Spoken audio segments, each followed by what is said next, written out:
Welcome everybody to Financial Futures.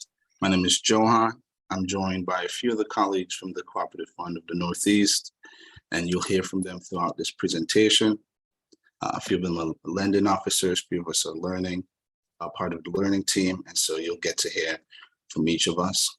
Today, we're going to be discussing financial projections, and this is a third part of our three-part financial series. Okay, so this session is being recorded. Feel free to make any adjustments you need around that. As we begin, I'm going to invite our interpreter, Kelly or Erica, to discuss a little bit about enabling interpretation and how you access that service for those of us who are speaking a different language. Good afternoon. This is Kelly Palacio. I am English-Spanish interpreter. Today, together with my colleague Erica, we are going to be providing English and Spanish simultaneous interpretation.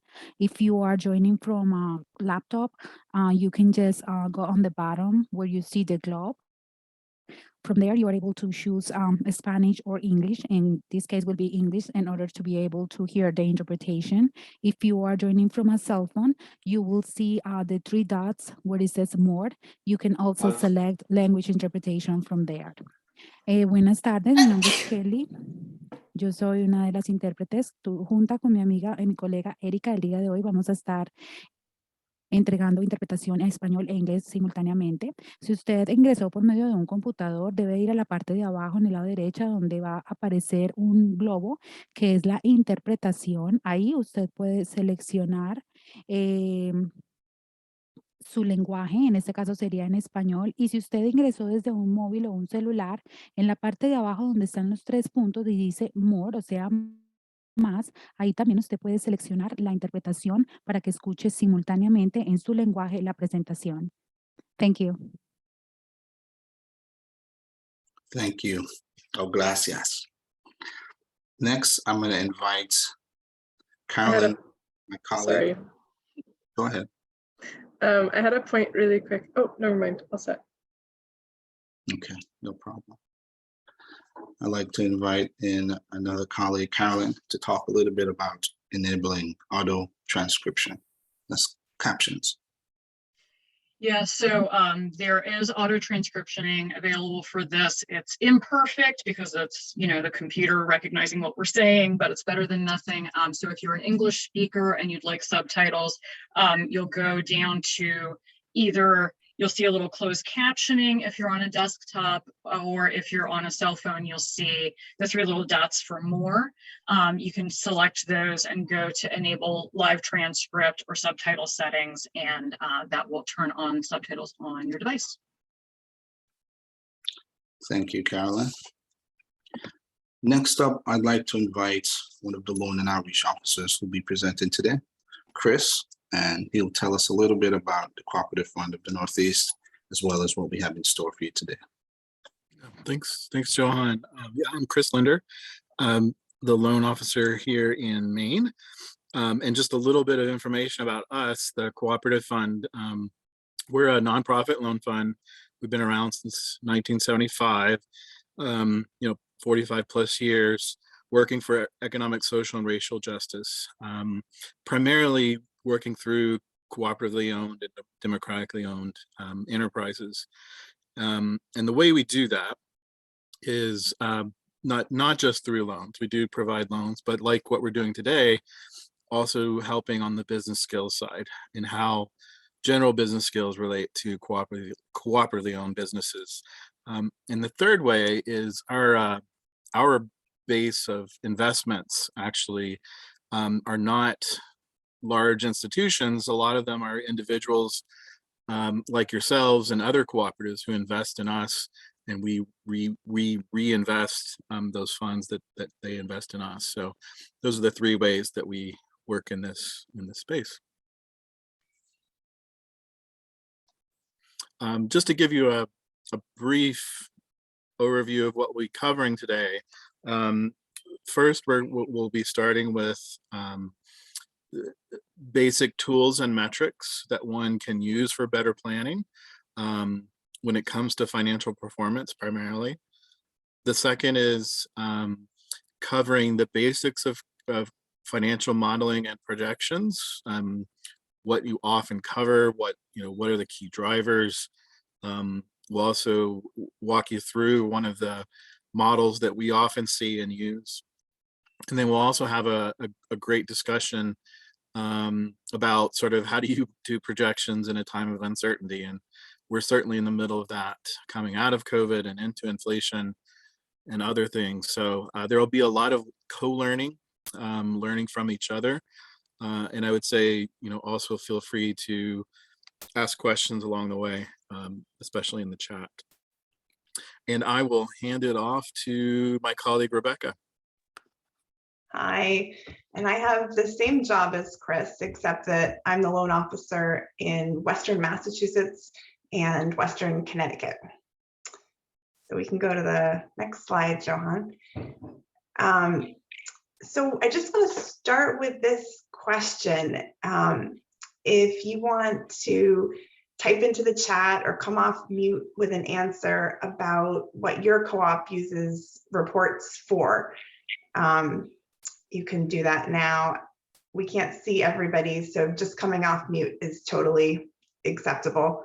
You don't need to raise hands or anything. To just let us know in your world, in your business, what are the key things that you're using financial reports to help you guys do. And I'm going to pause for a little bit of time because the Spanish language interpreters are a little bit behind the English, so I want to make sure everyone has a chance to speak up if they want to.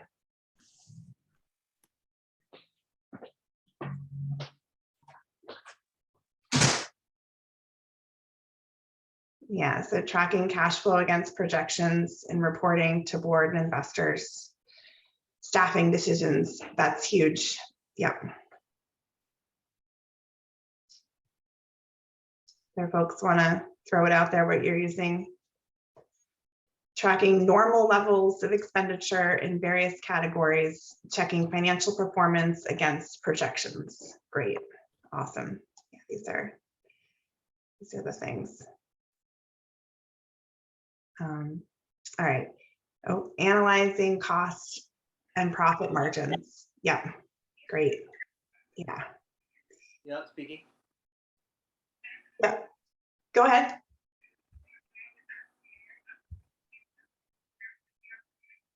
Yeah, I'm coming. You guys have sent me like emails, text messages, now a call. Like, yeah. I'm coming. Oh, it's somebody. Can you mute them, Johan? All right.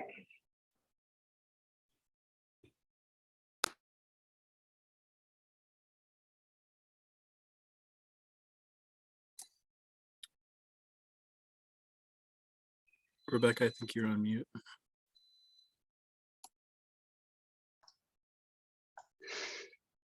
Johan muted me instead of them.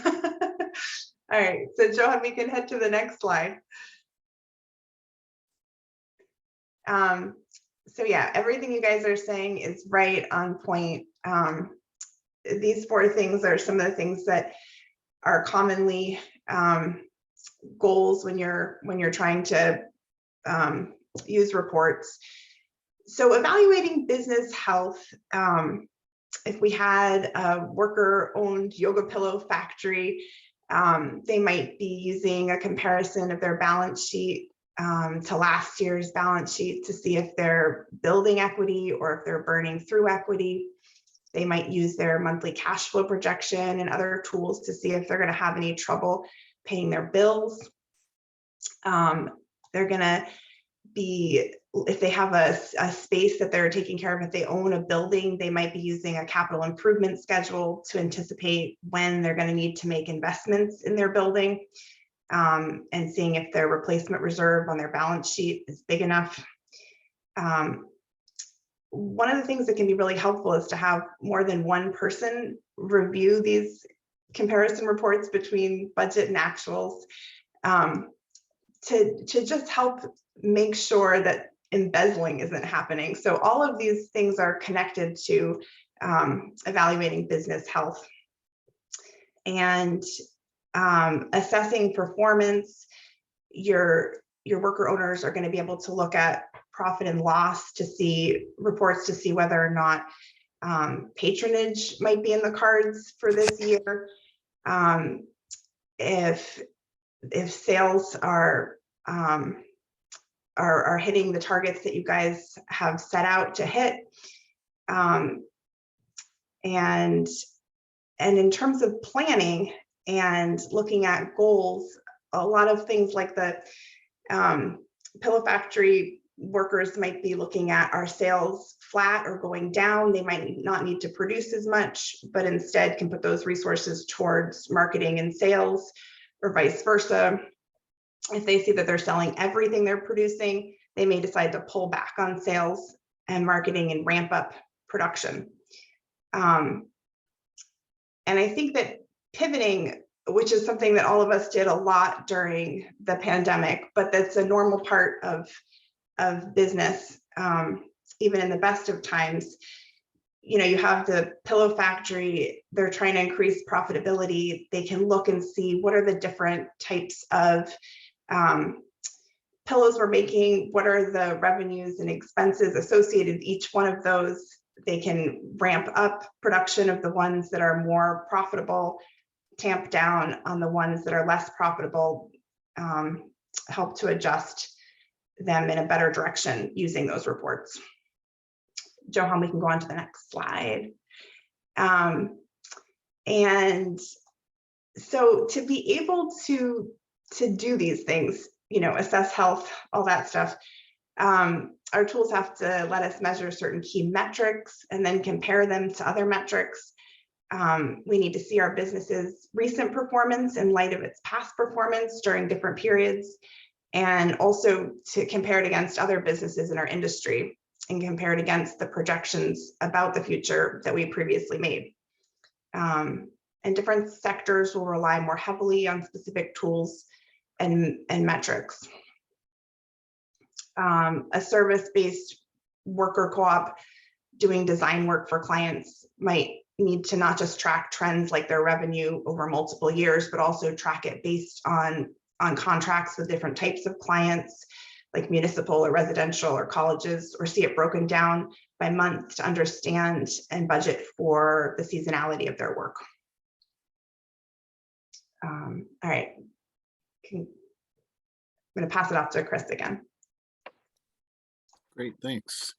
Yeah, so one of my favorite topics is financial ratios. I liken financial ratios to being sort of the great equalizer of, it's really hard to sometimes compare just absolute numbers. So if I told you we sold something this year we had revenues of $1 million, you wouldn't really know if I just said that, if I stopped there, that whether that was a successful number or not. And in this example on the left, you'll see it at a retail store, you could say, hey, this is $10 off. If it's $1,000, that doesn't mean much. If it costs $20, that's pretty significant. So the tag next to it, 30% off, might tell you a little bit more, because 30% of $1,000 is $300. So, and another way to think about it is looking at these COVID numbers to the right. If we just looked at the case numbers on the far left column, where I am, Maine looks great, but that's because there's not many people in Maine. And if you look to the far right at the ratio, you'll see it's the increase in cases. And Maine doesn't look so great when we looked at a growth ratio of 180%, 180% plus growth in cases. In New York looks pretty good. 30% isn't as bad as all the others.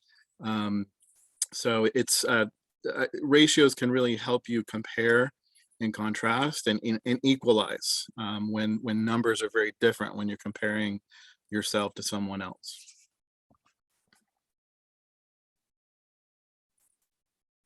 And it's just wanted to sort of show an example of how we can start thinking about ratios and also how to compare performance. So this is an example of a profit and loss, an income statement. And this has been sort of converted into what analysts or accountants might call a common size financial statement, meaning you're taking one piece of information as a base for your ratios. And with the profit and losses, you often start with just about everything as a percentage of your sales. And so the right-hand side of the column, you see cost of goods sold, 65%, gross profit, 35%. So that means 35% of every, or 35 cents of every dollar that we have in sales, we get to keep.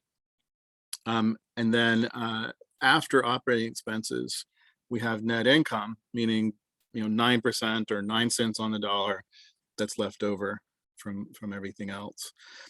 And then the very bottom line, you'll see 10%. After taxes and everything else, basically 10 cents on the dollar we have left over. And that's very helpful to understand by itself, but there's also ways of sort of comparing to see, okay, that's great to know, but I'm not quite sure if that's good enough, if that's doing well, or if that's not so great. So there's other ways of comparing and contrasting. But these are the basic metrics, the calculations. We'll provide all this in the materials for you all, for those of you that want to do it. But essentially, gross profit divided by sales is your gross profit margin. In food retail in particular, our food co-ops, this is a typical gross profit margin, 30 to 35%, I believe. So that's a way that you can sort of compare yourself to your peers. And then that's the formula for the net margin, the net income divided by sales. And again, that's what you have left over for this year. Now, again, if we just looked at this one point in time or this one period in time, it's not terribly helpful. But if we compared it to our average over the last few years, we see our gross profit margin actually has been 45%. So it's not so great, even though 35% might look pretty good on its own. The next one. And net margin as well is, so our actual margin of 10% is lower than our average that we've had over the last 3 years. Another way of doing it is looking at the industry average. So in this case, in the widget industry, we're actually doing pretty well compared to our peers. So our gross profit margin at 35% is much higher than the industry average of 25%. And the same with net margin. Our 10% net margin is double of what the industry average is. The other point in time, and Rebecca covered it earlier, and a lot of folks put it in the comments, is what you can also do is do a comparison to budget as well for these different ratios.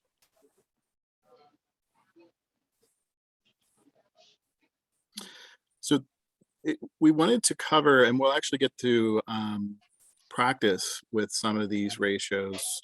These are some very common ratios that we often take a look at and encourage our clients to take a look at.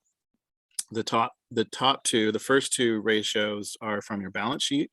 Your current ratio is basically helping tell you, if we had to pay all of our bills that are due, could we do it with the cash and assets that we have? The debt to equity ratio basically tells you how much debt do we have, and do we have too much debt? And then the last two ratios, the net margin and annual sales growth, we covered net margin earlier, in the earlier example. And annual sales growth is a really good one to take a look at.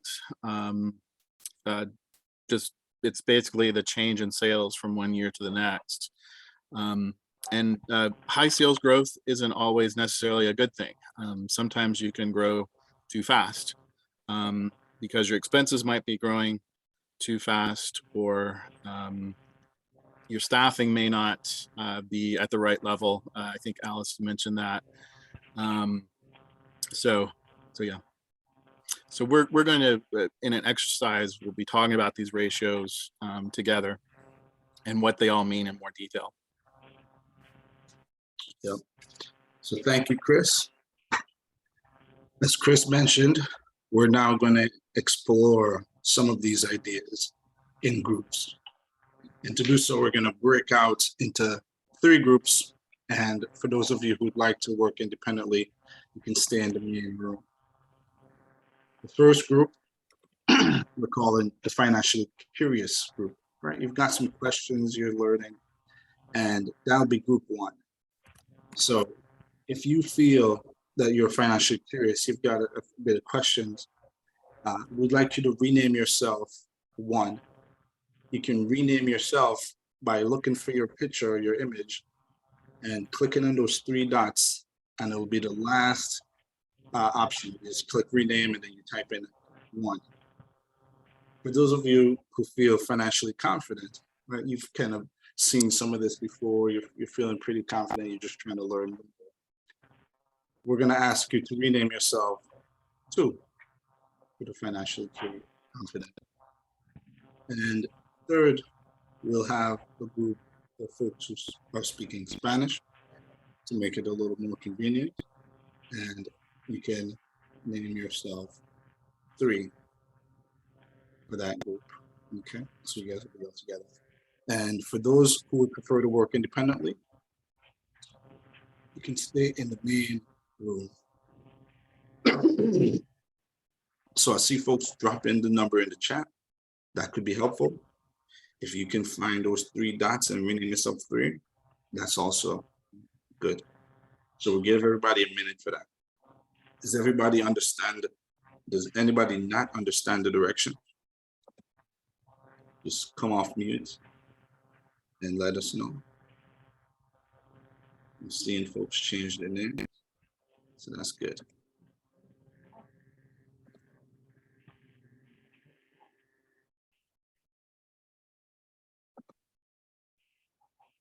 All right, take care, Viva. Appreciate you being here so far.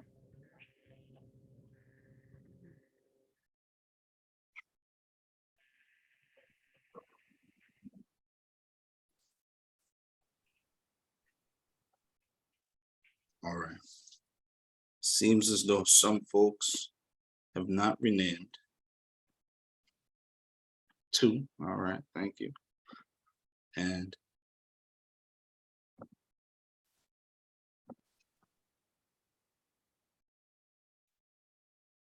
so we're getting some groups going.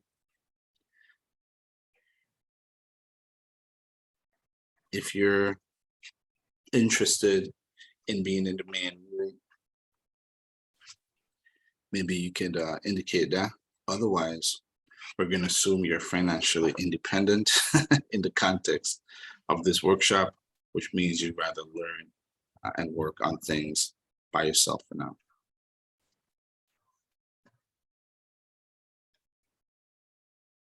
And Johan, can you just remind me which rooms folks are facilitating so I can send you there when you're ready? So for the curious folks, we've got our own Rebecca, curious 1. And for the confident folks, we've got Chris. And Carolyn, you can join 3. And Joe will be here in 4 for those who still would like to. Cool. Okay, very good.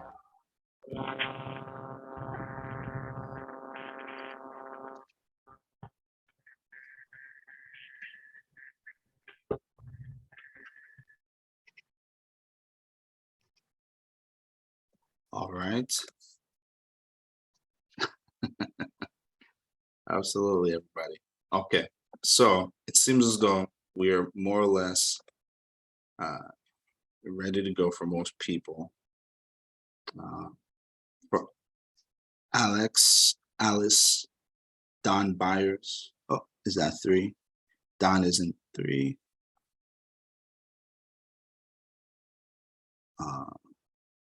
Independent. and good turn? Would you guys prefer to remain in financial independent? Okay. All right. Well, I think with that, we can start the breakout groups, and you will have about 10 minutes to work through 3 ratios. You will have to work through the current ratio, the debt to equity ratio, and the net margin ratio. Each group will have a facilitator to explain the ratio and to help you through that process and to add more detail if necessary. Are there any questions on the activity? All right, independent. Okay. So I think it's okay that we start, and for anyone who's left in here, I'll send them to where they need to go if they don't want to be in here, in the main room. Okay. Okay, I'll grab it from here then, John. So I'm here, my name is Joe, I'm from Cooperative Fund of the Northeast, and I'm facilitating this group, but since you're a group of independent people, I'm gonna just tell you what to do, and then you'll have to grab a scrap of paper or something to work it out on. I'm gonna show my screen for a minute. Ooh, I cannot. Will you stop for a second, John? Yeah. Okay. What we're gonna do is give you a Google spreadsheet and ask you to accomplish the task that Johan mentioned, which is to, to figure out 3 key ratios, and I'll drop the link to it in the chat right now.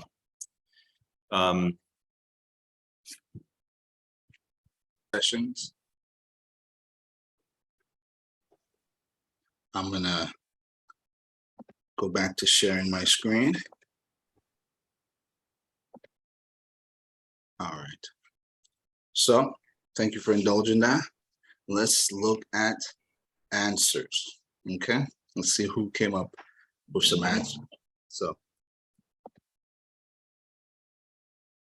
for the group who had Super Supper, would you mind coming off mute? And I know we had 2 groups exploring Super Supper. We can do the independent, the financially independent ones first, if you wouldn't mind sharing your experience and if your answer lined up. I had a positive experience. Excellent. And your answer was lined up? Yes. Okay, there you go. Ryan, financial independent and ratio and aligning the ratios. Thank you. Thank you. Thank you. Anyone else from that group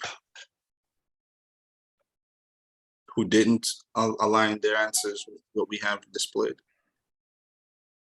Okay. Okay, no problem. If the Spanish-speaking group would like to discuss their experience wrestling with the ratio, learning about the ratio, I would invite you to, if you so choose.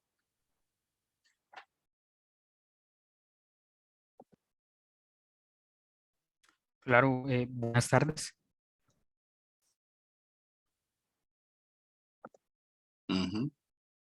Sí, quiero compartir por la experiencia que tuvimos en el grupo 3. Pues la compañera Elizabeth Polanco y mi persona, pues habíamos ingresado algo tarde a la charla y utilizamos, perdón, quiero saber si hay traducción en el momento para de pronto hablar más lento, o está bien así. Ok. Entonces, con Caroline tuvimos la oportunidad para retomar el inicio del porqué de estas proyecciones y la importancia de por qué las entidades o cooperativas tendríamos que tenerlo, y establecimos, como bien se ha manifestado, de que es muy importante para evaluar la condición de nuestra cooperativa, de cómo se encuentra, cómo está su salud. También llegamos a la parte también de los indicadores, de el por qué es importante manejarlos y tener el comparativo con el sector para realmente establecer qué tan bueno es. Entonces hicimos como ese barrido pequeño, ese resumen de la parte introductoria alrededor de las proyecciones financieras.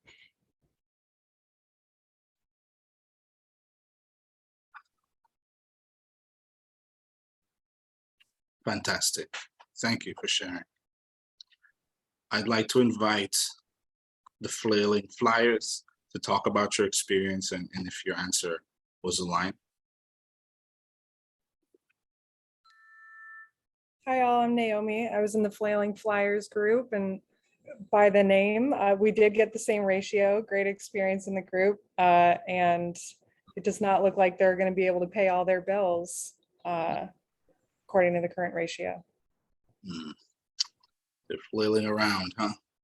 Sure are. Self-fulfilling prophecy, maybe. Thank you. Thank you. Next, the Teetering Tea Co-op. And the Teetering Tea group is very small, and Deanna actually doesn't have the ability to be on video or do audio, so we were doing a communication through chat. But yeah, she was able to figure out what the current ratio was. Excellent, excellent. All right, let's go on to the next one. This is the debt to equity ratio.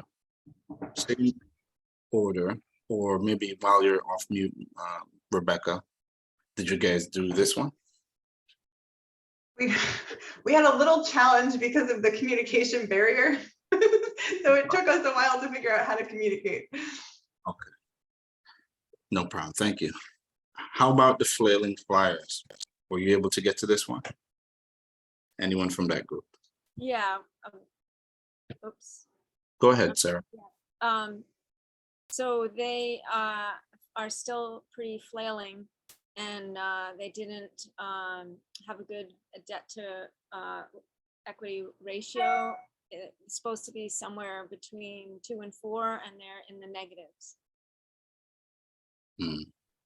So won't be paying off those bills. So yeah. Not the soaring flyers, the flailing fire. Thank you. All right. Next, Super Supper.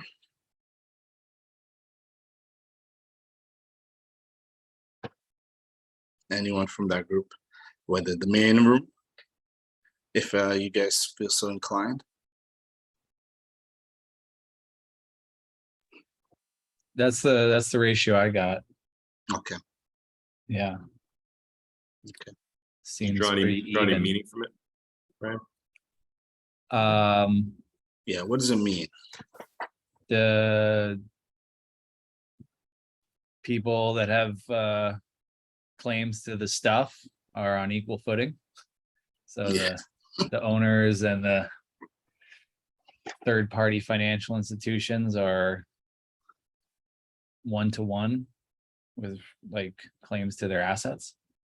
I don't know whether or not that's a good thing for a catering business. I was curious about like if there was like industry standards or like metrics. That's like one of the things I find useful with ratios is you can compare it to like, you know, different businesses in an industry, regardless of kind of like their size, using ratios. Exactly. All right. Thank you for that. It's kind of a so what question. Now that you have this number, so what? And how can you find relevant information to compare it to? Thank you for that. Anyone from the Spanish speaking group, feel free to share about your experience. Otherwise, we can move on to the third ratio. I know you guys got there late.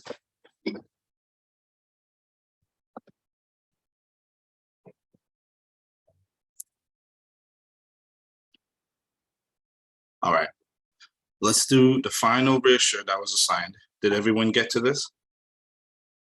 Rebecca, will you get? Okay, no problem, no problem. Flailing flyers, did you guys get to this?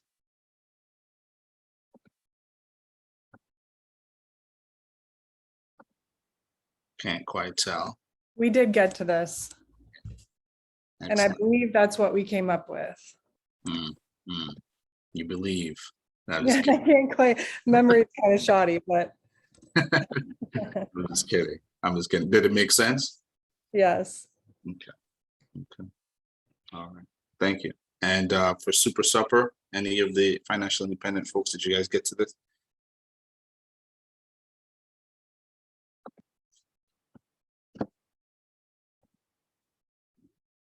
Yeah, that's what I got. So I don't mean to keep talking. I don't know who else was in that group, but yeah, 10%. I mean, it sounds good again without knowing what's the target for that industry. I mean, I would imagine it's good. Like I would think, you know, that they have a lot of labor, which is expensive usually. Right. So that's a good point. What are the costs that are bringing up or reducing or affecting your income? So what? That's always the question to ask after you get these numbers. So thank you for that. Let's keep rocking with the presentation. Appreciate everybody who participated. I know the other financial independent folks are probably doing their own thing. So let's keep rocking. I'm gonna invite up Chris.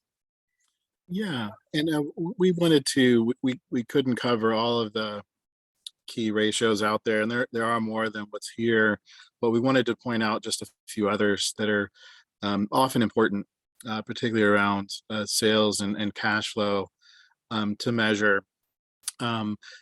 Three others, particularly for grocery and retail. Sales per square foot is a very common, as long as you have physical stores. Virtual stores, it's not very helpful, but sales per square foot are very helpful, and you could probably find information on, you know, how does Walmart do and how does Safeway do, and not necessarily that you have to be just like them, but you can sort of see how others do when it comes to sales per square foot. Inventory days outstanding basically is going to tell you how often do I have to buy a new sort of, you know, round of inventory, and when do I have to pay my vendors, and how many days. And it's a good way to help you plan your cash flow basically when you calculate this ratio. And again, we won't go through the mechanics, but you'll get all the slides and links, and you can go and find the formula on how to do this.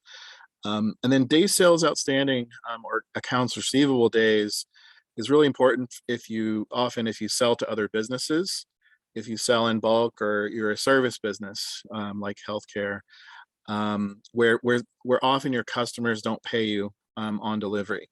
And you know, anything beyond sort of 30 days often can constrain your cash flow. And one of the things I mentioned in our group earlier, we covered current ratio, and you have to be careful about current ratio. Generally, we say, you know, the higher it is, the better.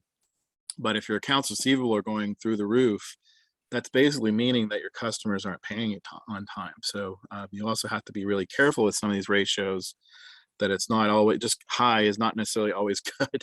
And that's especially true in accounts receivable.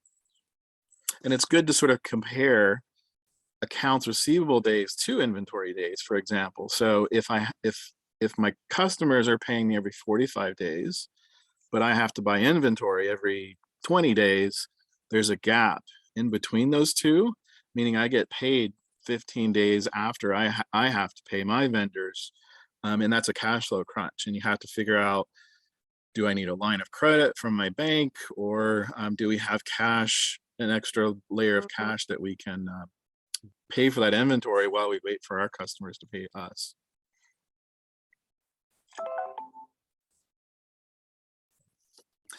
Yeah, and then one thing we also wanted to do, we know everybody has great experience out there, and so we'd love to hear from you all, either ratios that we've already covered, or other ratios that we haven't, that are important to you when you're looking at different metrics and performance in your company. So like the last time, certainly feel free just to come off mute or type in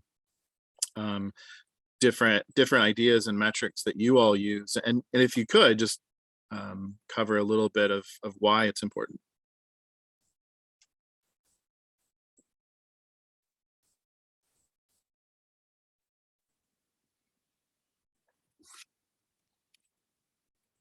Yeah, I'll go. For us, we are like a professional services type of cooperative. So one thing we'll look at is our hours, and like looking at billable versus non-billable hours, and how much time we're spending on client work versus like internal work and development.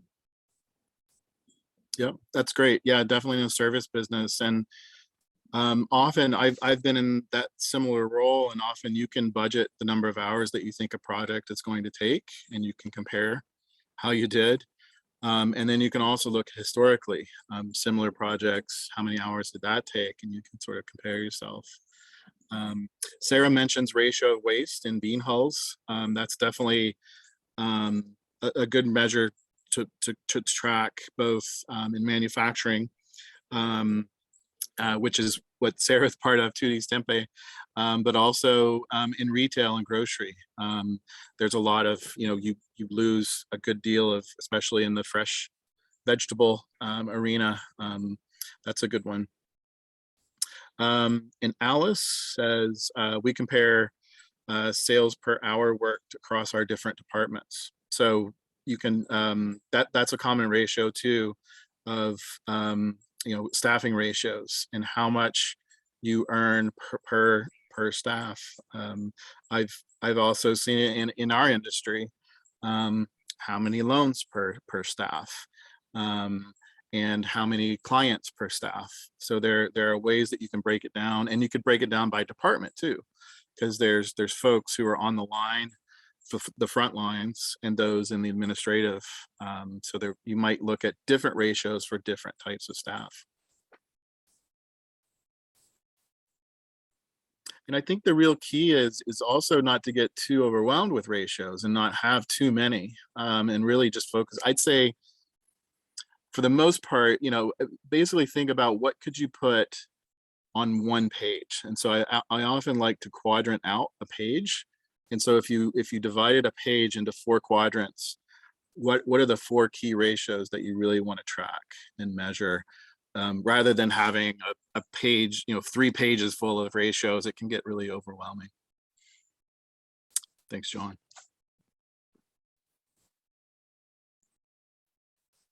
So these on the right-hand side here are 2 ratios that help us evaluate how much debt our business can afford to service. So you might not need to use the debt service coverage ratio in your day-to-day operations at all, but you might, go turn towards it if you're thinking about taking on a loan for a piece of equipment or something, and you want to figure out, can we afford to pay for the debt service on this loan?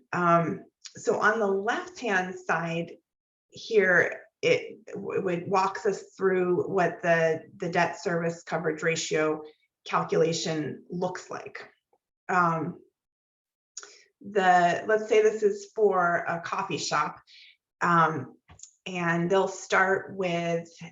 they might start with the amount of income, their net income from last year. You could also do this with a set of projections about like what you are projecting your net income will be in the year ahead. But I'm going to show this example based on past income. They've started with net income from the previous year, which is also the same as profit after tax. And then from there, the co-op has added back in their depreciation from last year, because that shows up as part of their accounting, but it wasn't cash that left the co-op's pockets.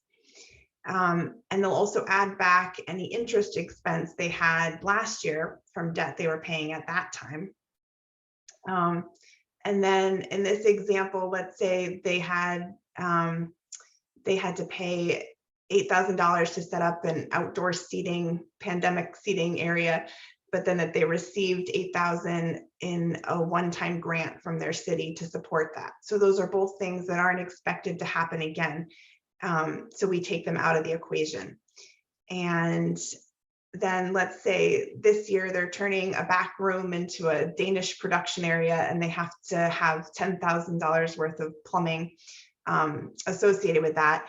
And they'll include that info on here too, because that's a $10,000 expense that $10,000 they won't have available to service debt with. So the cash flow available for debt service gets divided by their total expected loan payments if they are to take on the amount of debt that they are looking at taking on. And then we get a ratio like at the very bottom line here. In this case, it's 1.05. And lenders like for it to be 1.25 or higher. But you know, there are loan funds like ours that are kind of flexible with what it is. And the thing is that if your business takes on more debt than you can afford to service to make the payments on, you're kind of shooting yourself in the foot. So yeah, that's the way that calculation works. And I also wanted to mention that the EBITDA is also called your operating cash flow. You might also hear it abbreviated as OCF. And we can go to the next slide, John. All right, so your financial projections, which can also be called a pro forma, are going to be a set of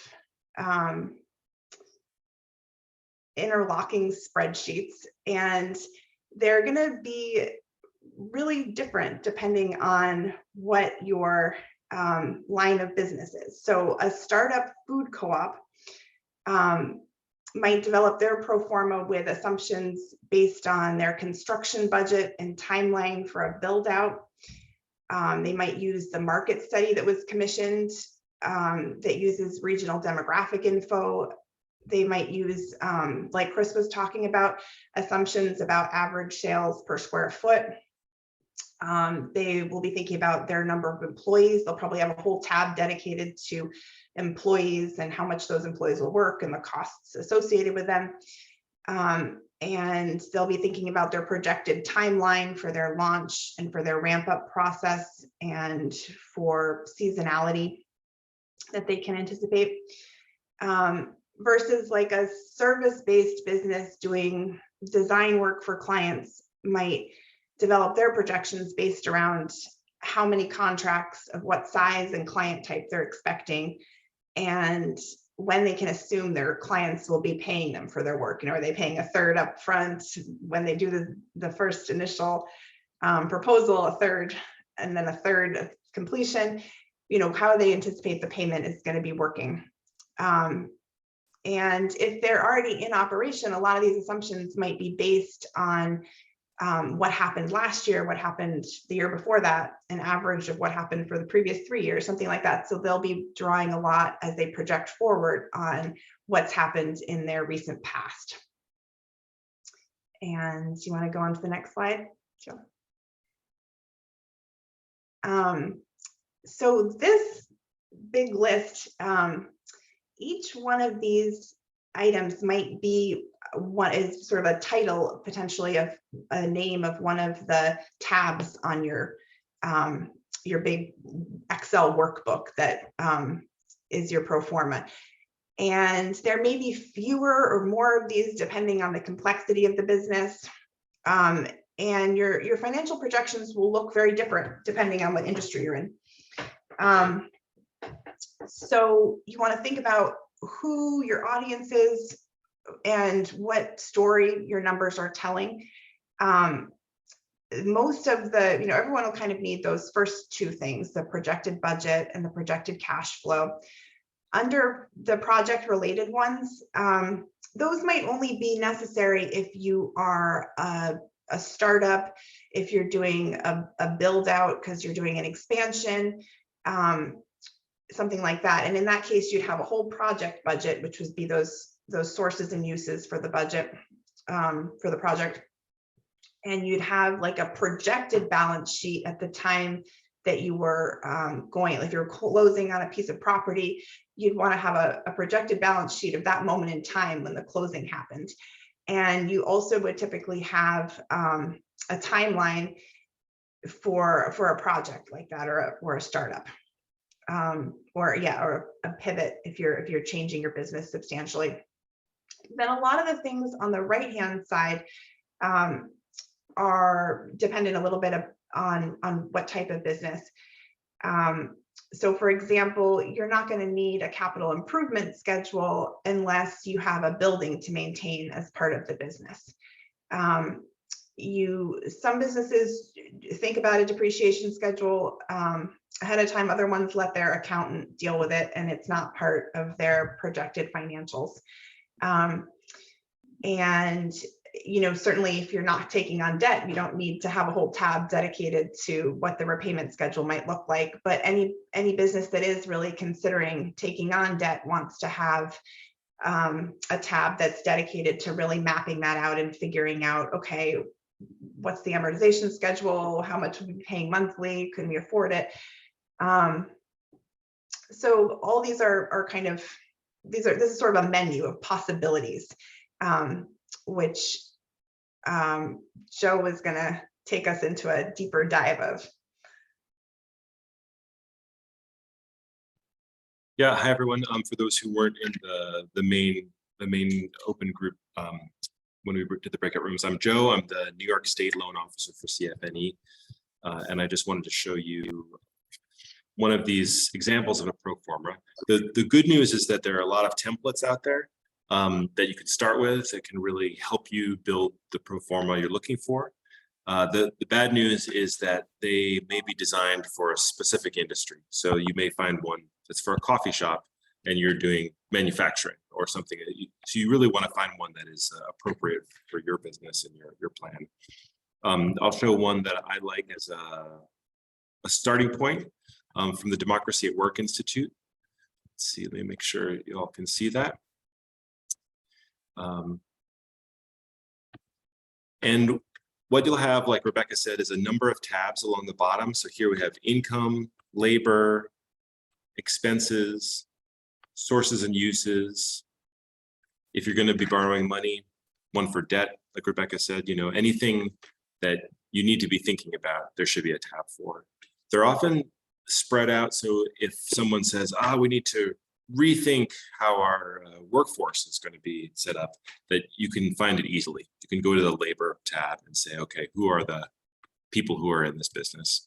How many people are working each week? How many hours do they work? The key thing that you'll want to know in a spreadsheet like this is that some of the tabs, some of the cells in the spreadsheet are meant to be changed and others are meant to be left alone. So a good template has color-coded or some other way to show which of these are the variables, which of these are the things that you'll be asked to change, and which you should let the math behind it just kind of flow through and have results. So for example, here it asks, how many customers do you imagine you might have per day? And this number is feeding down below to the customers per month. So it says 100.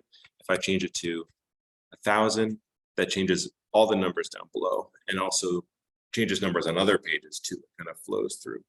So some people like to put these variables, these cells that with the places that you should change the numbers all in one place. So you can just go to that one tab.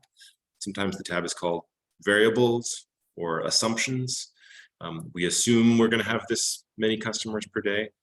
In this one, it's very close to the numbers that it affects. So if we're talking about sales, the number of customers will be on the income tab because that's sales, but there are different ways you can do it. I think like Rebecca said, that the key idea here is that these tables are all connected. So if you learn something new, rent is going to be more expensive, for example. You can just change it in one place and it flows throughout the rest. In this case, the thing that we're probably looking for is going to be on this 12-month profit and loss statement. So on this one, there are no variables. There's nothing to change. This is where all the information flows towards. This is the mouth of the river. And here we have income coming from the income tab, labor coming from the labor tab, expenses coming from the expenses tab, and so on. And the bottom line is you can see whether you're making a profit or not. So if you're not, you have to revisit your assumptions and then go back and change the variables. I'll stop sharing now and hand the screen back to you, Johan.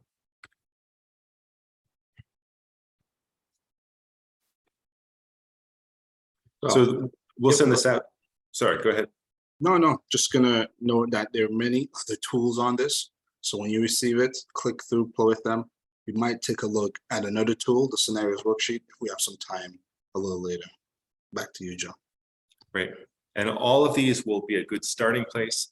It's likely you'll have to adapt them to meet your needs, your specific needs. But it can be fun. So let's go to the next slide. It's important to plan. It helps in a number of different ways. It helps tell a lender like CFNE what your plans are. It helps tell your team what you're thinking about. But as we know, nothing necessarily goes according to plan. There could be changes in the economy. There could be changes in viruses that come through. There could be changes in the labor market. And so you have to protect yourself in some ways against thinking that your plan will be exactly how business will unfold, and sometimes keep uncertainty in the air. So we wanted to take a moment to open up again to the chat and just see in your practice, how is it that you can plan and also stay open to the possibility that things may change, inflation, or people not wanting the great quit, people not wanting to go back to work, or other things. How do you balance those two things, planning and then staying open to the potential of change? So take a moment and just jot an idea or two into the chat.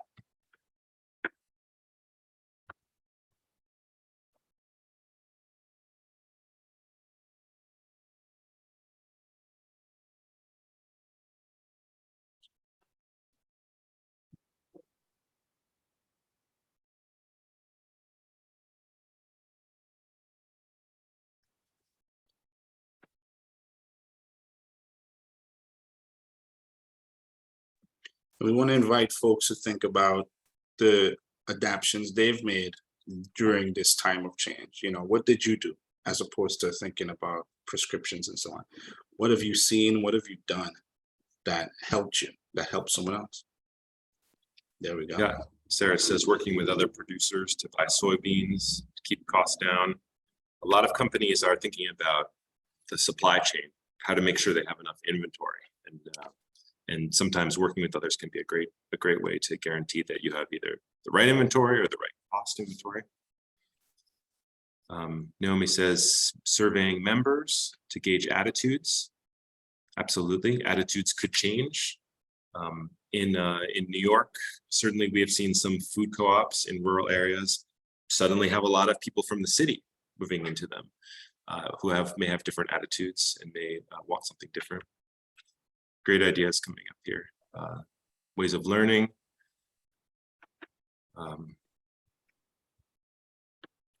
Adapting to margins. Great. Thank you everyone for putting those in. I'll add one more. I think maybe we won't go to for time, but one thing that we can share afterwards is that sometimes people make more than one plan. They may make contingency plans. Here's the best case scenario. Here's normal, and here's what happens if things don't go well. So you could create multiple spreadsheets.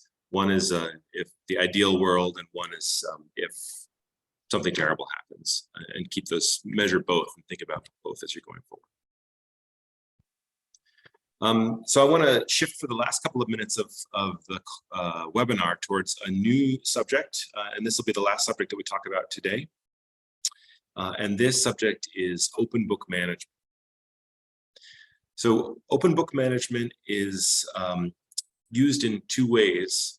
One is it's a system that is trademarked and sold as something that you can learn, a specific code of rules, and you can register for classes to learn it. Other people just use it very informally, and they have it's a way of sharing information with their employees and improving the business. And it's not a trademark system, but just a general practice. Between the two, there's three core ideas. The purpose of the ideas are to give workers the information they need to make decisions, and to make better decisions that can improve the business, and hopefully be a little bit of fun too. The first key idea is to teach everyone what makes the business succeed. So this is different for different businesses. For example, if you're in the hospitality industry, it may be that cleanliness is the most important thing. And it doesn't matter how good the eggs are in the hotel breakfast, but if the sheets aren't clean, that is the thing which will make people come back or never come back. It could be that if you're in a business like a restaurant, that you want to measure how many people come in the door, foot traffic. And that's the thing you want the employees to know. You can have the best radio station on in the restaurant. It can, the food can be delicious, but if people don't come in the door, then the business can suffer. So when I was a worker owner at a bakery out in San Francisco, the number of pizza slices sold per day was what we were looking at. We knew that we had a good day if we sold a certain number of pizza slices. We sold many other things, but we used pizza slices as the measurement. So the first core idea is to tell people what success means and how you can measure success. The second step in the open book management is to challenge people together to predict and improve the numbers. So if you think that you can, if last week you sold 100 slices of pizza, you gather workers together and say, how many do you think you can sell this week? And they say, maybe we can sell 200. And maybe you then even challenge them and you say, if you sell 300, and this is getting to the last idea, then I'll reward you in some way as your manager. The rewards in open book management can be large or they can be small. Some rewards are financial. So if performance is very good, you might share some of the money that is earned if people really sell well or earn more. You also could have something like a party or take people out to mini golf or something that people might like. So you can reward people in different ways, hopefully in a way that is important to them and that excites them. So let's go on to the next slide and I'll show you a little bit of what it often looks like. Even though in your business, you probably have an excellent bookkeeper who produces amazing printed reports, open book management is usually done by hand. And this seems a little bit backwards to some people who feel computers can do all this. Why would we need magic markers? But the reason is that it makes it feel more participatory for the people who are measuring the numbers and trying to improve them. It feels fun, it feels human scale, and it's something that everyone can have ownership over. So where someone might not know how to operate QuickBooks, you can put a marker in their hand and say, go up on the board and write down how many slices of pizza sold last week. And they'll look at their scrap of paper and they can do it. So open book management is often practiced as a quick event that happens once a week, sometimes for as small as 15 minutes. You come together, you look at last week's numbers, you say, what can we do this week? And how are we going to do it? And then you go and try to perform it. Come back the next week and measure again. So it's not a report to the board of directors on performance. It is not a financial report necessarily. It's just a way that you can measure success. So if you're going to do this, you have to choose what the right thing to measure is. In the example on the left, it's a marketing company, and they're showing how many people looked at their blog, for example, and how many comments they got. For them, that's is a measurement of success for their group. So I'm going to experiment with this and see if we as a group can play this game, just so you can get the practice of open book management. So I'm going to imagine that our business collectively is trying to advance cooperatives. We're an organization that wants to promote cooperatives. And I know from industry standards that to do that, everyone in this group needs to be able to think of and name at least 3 cooperatives. If we all know 3, then that means that the movement is growing. So the first thing I do is to teach you that. I say, hey, everyone, if we can all name 3, that means we're successful. The second thing I do is challenge you to see how many you think we as a group can be able to name. So I'm going to ask you that to put that in the chat. How many cooperatives, without looking them up, how many cooperatives do you think all of the people attending here can name off the top of our head? Can we do at least 3 per person? Or do you think we can do more than 3 per person? So put in the chat how many you think we can all name off the top of our head. And Johan, how many people do we have here? If people want to do math. 19. 19, so almost 20. So for our success, we should be able to name at least 57 cooperatives. Do you think we can do that? Johan's upping us to 60.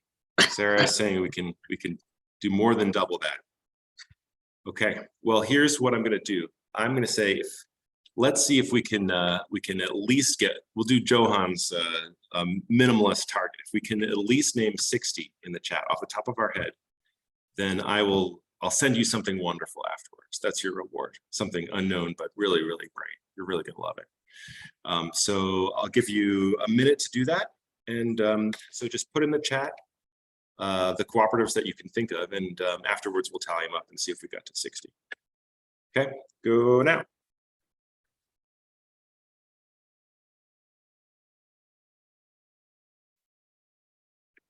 Got 1 so far. This does not look promising. Let's see. We need to get to 60 for this. Oh, it's coming. It picked up the pace.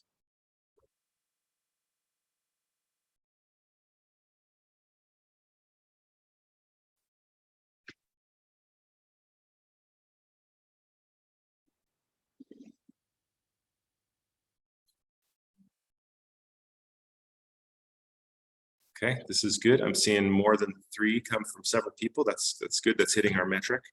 If you can name 3 or more. Looks like Sarah did 8 or 9 in there, so that's got a high producer.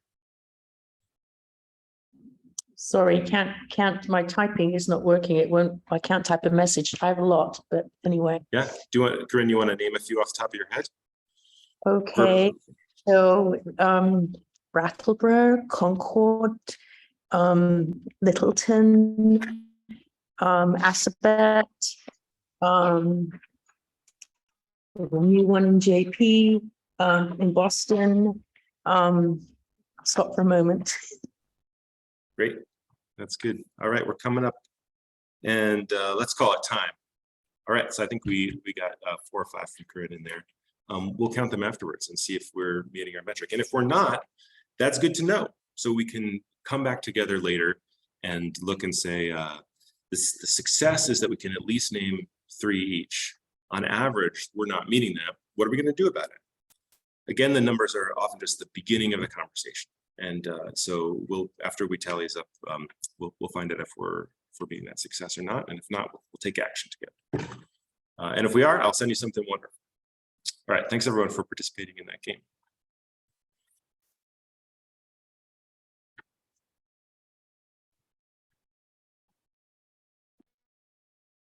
And it seems as though folks are still rocking, loving it. Good times, Joe. We've included a few other resources. Dawi produces a lot of great content around financial storytelling. This is something you can all tune into and you'll have access to through the slides. And even a few cooperatives may help with your financial intelligence and management and reporting. We've actually also got one in the call, right? Capital Region Bookkeeping Cooperative. Ryan Rose, a few other folks. So we've got a few specific resources that can really help in this way. And if you have questions, you can reach out to us on the lending and learning team here at the Cooperative Fund of the Northeast. We've got 3 of our lending officers on the call, and we've got, you can reach out to Carol and myself with specific questions regarding your financial management and reporting practices. And Chris, you'd like to add something? Yeah, and one thing I just wanted to add is I'm sure either Johan and Carolyn on our technical assistance team or the loan officer in your state, we'd be happy to talk through like what ratios would you like to focus on and how best to present it. Sometimes often it's not the ratio itself, it's sort of how do you present it to your staff or your board. And also on the projection side, like Joe mentioned, some of these models aren't perfect for your need. So I think we'd be happy to sort of look at the model that you're looking at and talk through sort of how you might adapt it to your own needs. So that's what we're here for sure. Absolutely. And we are happy to take some questions. We might even look at that scenario planning tool if folks would like. But all of you should, if you haven't, subscribe to a newsletter. We put out a lot of content, including other workshops. Many of you found out about this workshop through our newsletter, but some of you might not have. We also have a YouTube channel where the recordings from all 3 sessions on financial education and financial management will be. So be sure to subscribe to the newsletter and check out our YouTube channel. And if you have some questions, there's no question that we're not willing to try to engage.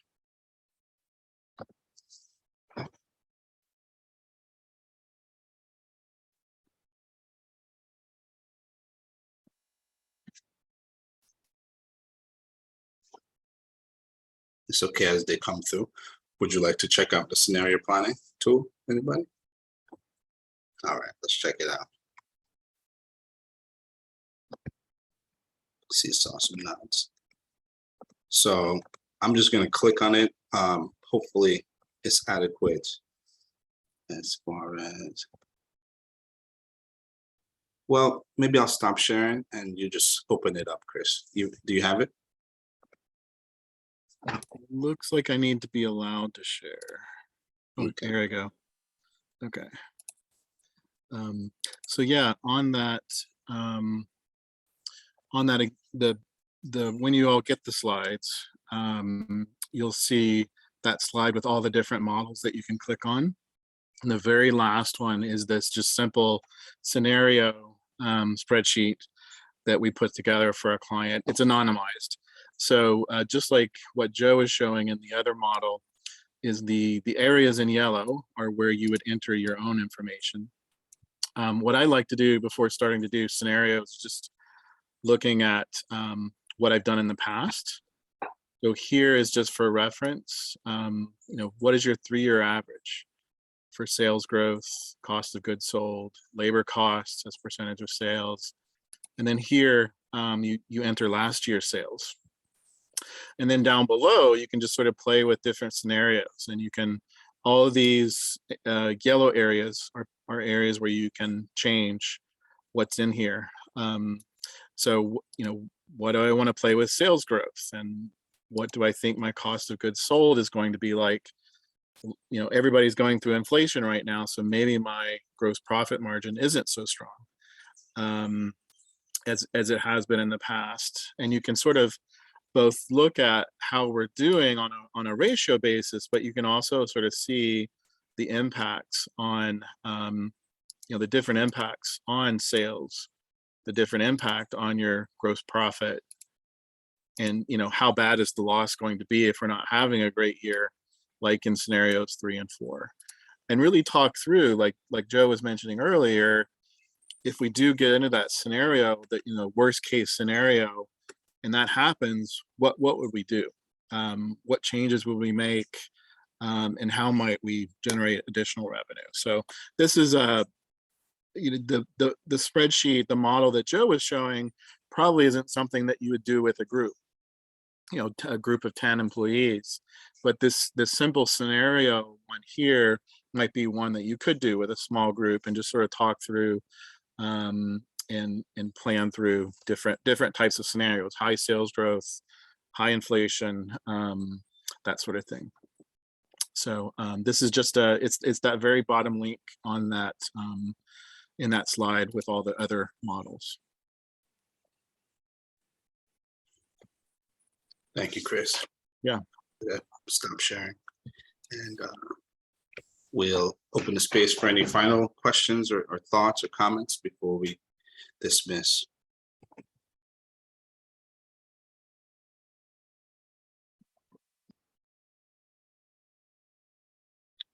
All right. So, as we mentioned, we're here for you guys. Feel free to reach out, and we'll just post the contact information for us on the screen one last time, but either way, you receive this. So I just want to say thank everybody for making the time to present this information, to receive this information, and to just being a part of our community.